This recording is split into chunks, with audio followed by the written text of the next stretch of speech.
पानीपत पे ही मराठा साम्राज्य का डिक्लाइन शुरू नहीं, इनका पानीपत में किसी ने साथ नहीं दिया। कुछ गलतियां हमारी भी हुई, कुछ गलतियां उनकी भी हुई। इतनी सारी है, जब आप औरतें सब बेटे सबको लेके जा रहे हो, उस समय पे बहुत सारी गलतियां हुई।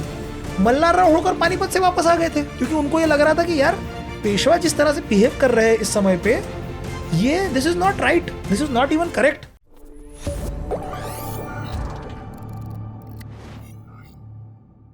पानीपत पे ही मराठा साम्राज्य का डिक्लाइन शुरू नहीं, उसके बाद तो राइज है बहुत लंबा वाला।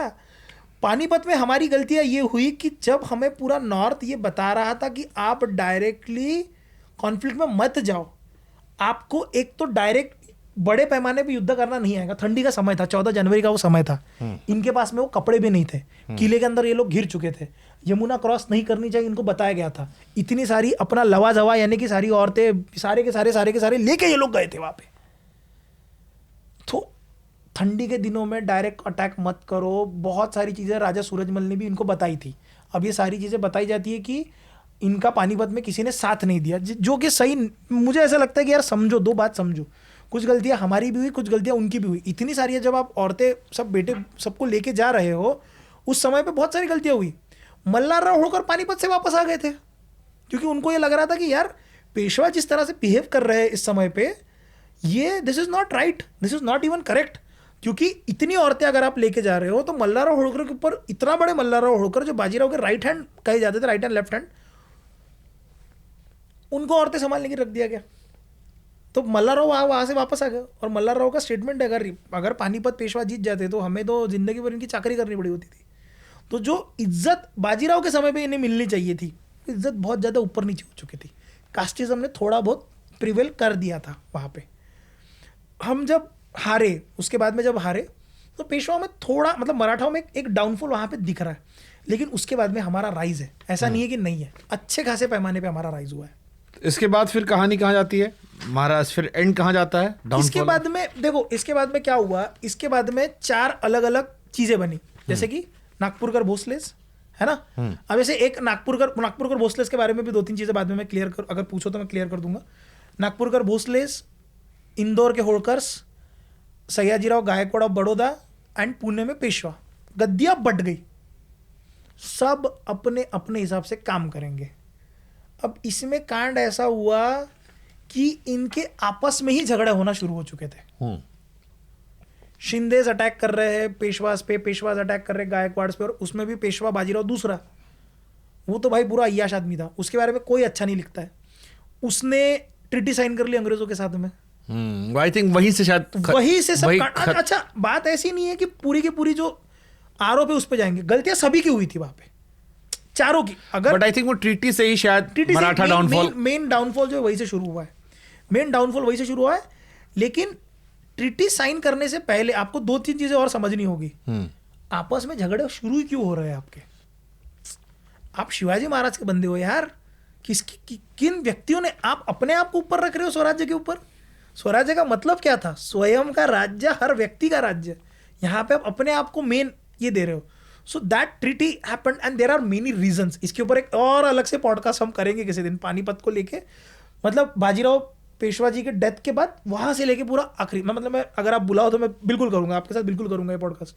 उसके बाद में लेके 1818 तक, वहां से अप्स डाउन, पानीपत का अप, पानीपत का डाउन, फैला, नीचे गया, ऊपर गया, ये गया। बंगाल में अच्छा, बंगाल में नागपुरकर भोसले जी के बारे में मैं एक बात बता रहा था, आपको क्लियर कर दूं। अभी भी मराठों को बाद में बदनाम भी बहुत किया गया कि मराठों ने मंदिर लूटे, ये किया, वो किया, बंगाल में मारा काट किया। अब महाराष्ट्र पुराण करके किताब आती है जिन्होंने नागपुरकर भोसलेस के बारे में लिखा है। लिखने वाला था गंगाराम ये अलीवर्दी खान के लिए काम करता था। एक जगह पे वो ये कहता है कि मराठों ने गाय काट के डाली जगहों पे। रघुजी भोसले इसके यहाँ पे नियम था कि भाई तुम गाय को हाथ भी नहीं लगा सकते। तो लेटर ऑन के सेक्शंस में कुछ मराठा अपने अपने हिसाब से चल रहे हैं, इनके इंटरनल कॉन्फ्लिक्ट भी हो रहे हैं, और हिस्ट्री को इस तरह से भी दिखाया गया है कि मराठास ने आखिरी में बहुत बड़े पैमाने पे गलती की, लेकिन उस तरह से गलतियां है नहीं, है ना। उसके बहुत सारे अलग अलग मराठा जो साम्राज्य था उसके डाउनफॉल का कोई बड़ा कारण बताना हो कि क्यों पतन हो गया? सेल्फ सेंटर्डनेस, आत्ममुक्ता। आप अपने स्वराज्य की पहले अगर अपने आप को रखोगे, अपने स्वार्थ को रखोगे, मैं मेरा घराना इसको रखोगे, तो फिर झगड़ा होना ही है। आपके भारत का नाम किस पे पड़ा है? भारत पे पड़ा है, भारत राजा पे पड़ा है। क्यों पड़ा है? उसका नियम है। भारत राजा ने क्या कहा? मेरा बेटा राजा नहीं बनेगा, राजा वो बनेगा जो शासन करने के लिए योग्य होगा। इसीलिए हमने भारत राजा का नाम रखा। तो इस राज्य में नेपोटिज्म नहीं टिक सकता सर, ये नियम है। उसी तरीके से जब हम मराठाशाही में जब आ रहे हैं, तो अगर आप अपने आप को सेंटरिक होकर देख रहे हो और अपने आप में लड़ाई झगड़े कर रहे हो, तो आप ज़्यादा समय तक टिक नहीं पाओगे। ये सिंधिया घराना भी ये महाराष्ट्र ही आता है? हाँ, शिंदेज है ना ये। शिंदेज थे जो बाजीराव के साथ में लड़ा करते थे, वो शिंदे बाद में जाके वहाँ पे वो सिंधिया हुए। मतलब उनके 2-3 नाम आते, कहीं कहीं उनको सिंधिया ही कहा गया है, कोई कहते हैं कि शिंदे के बाद में सिंधिया हुए हैं। स्टार्टिंग के लेटर में उनका सिंधिया नाम था। शिंदेज, देन ग्वालियर के शिंदेज, इंदौर के होड़कर घराना। अहिल्याबाई होड़कर का बहुत बड़ा योगदान है। अहिल्याबाई होड़कर पे तो अलग से पूरी एक पूरा सीरीज, पॉडकास्ट हो सकता है। पॉडकास्ट हो सकता है उनके ऊपर। इसीलिए मैंने उनका जिक्र किया नहीं, क्योंकि फिर वो मेरा लालच बढ़ जाता। तो अहिल्याबाई होड़कर, मैं तो सोमनाथ गया था, सोमनाथ में भी उन्होंने बगल में जीर्णोद्वार करवा रखा है। अहिल्याबाई होड़कर के योगदान ही अलग है सर। अहिल्याबाई होड़कर हो गए, एंड देन उसके बाद में बहुत सारी चीज़ें हैं अलग अलग हुई। एंड दिस इज हाउ आप अपने दुश्मन नहीं पहचान पाए। अंग्रेजों के साथ में संधान करना, एक दूसरे के साथ में लड़ाई करना, धीरे धीरे धीरे धीरे करके इसी की वजह से यहाँ पे मराठों का डाउनफॉल आया है। There are many reasons. एक इसमें ये मैं बता भी नहीं पाऊंगा एकदम सडनली, लेकिन these are the one of the main reasons. अंत में समापन अगर करना हो मराठा साम्राज्य को शब्दों में पिरोकर, आगमन से अंत तक, तो कैसे कहेंगे आप? आगमन से अंत तक स्वराज्य क्या है मेरे लिए, और आज भारत में क्या सीखना चाहिए मराठा साम्राज्य से लोगों को? ओके, मैं ये समझता हूँ सर कि स्वराज्य वो है, स्वराज्य वो सपना है, स्वराज्य वो मेरे राजा का सपना है, जहाँ पे शिवाजी महाराज ये कहते हैं कि तुम्हारे पास में सेना कितनी है ये महत्वपूर्ण नहीं है, तुम्हारे पास में ताकत कितनी है ये महत्वपूर्ण नहीं है। यदि तुम्हारे एक्शन और तुम्हारे इंटेंशन अगर सही होगे तो तुम वैसे एक्शन के ऊपर जाओगे, और तुम्हारे एक्शन अगर सही होगे तो वैसे कॉन्सिक्वेंसेस तुम अट्रैक्ट अपने तरफ करोगे जो राष्ट्र को बनाने के लिए तत्पर होगा। स्वराज्य की आखिरी और पहली लाइन में फिर से यही कहूँगा कि मैं कहता हूँ कि भैया स्वराज्य का सबसे बड़ा अगर कोई सीख हमें लेनी चाहिए तो ये लेनी चाहिए। अगर सपोज हम कहें कि शिवाजी महाराज अगर आज होते तो हमसे क्या एक्सपेक्ट करेंगे? वो हमसे ये एक्सपेक्ट करेंगे कि जिस राष्ट्र में तुम रह रहे हो उस राष्ट्र को टिकाने की कोशिश करो। इस राष्ट्र को आज कौन चला रहा है? संविधान चला रहा है। शिवाजी महाराज अगर आज होते तो वो कहते कि अच्छे सिटीजन बनो। आज समय नहीं है कि आपको जाके तलवारें निकाल के लड़ना है, अगर आप अच्छे नागरिक बनते हो। शिवाजी महाराज अपने अर्धांगिनी का शव भी देख नहीं पाए थे जब अफजल खान के लिए वो लड़ने के लिए गए। Be a good citizen, be a good husband, be a good son. अगर एक बड़ा सपना देख रहे हो, बड़े कॉन्शियसनेस में सपना देख रहे हो, तो एक संभाजी को पैदा करने की कोशिश ज़रूर करना, और उसके लिए फिर सब कुछ न्यौछावर करने की ताकत ज़रूर रखना। और इतना ज़रूर याद रखना कि जब तुम मरो या तुम्हें लगे कि अब अंत होने वाला है, तो पूछो अपने आप से कि जब मैं शिवाजी महाराज के सामने खड़ा रहूँगा, क्या मैं शिवाजी महाराज की आंखों में आंखें डाल के ये कह पाऊँगा कि राजा तुझे जैसे एक्सपेक्टेड था वैसा मावड़ा में बन के जी के आया हूँ। छाती ठोक के कहता हूँ, नपुंसकों की नहीं, एक सच्चे मर्दों वाली ज़िंदगी मैंने जी है। आखिरी सवाल पूछता हूँ मैं, बड़ा इंटरेस्टिंग मेरे ज़हन में चल रहा था। बताइए।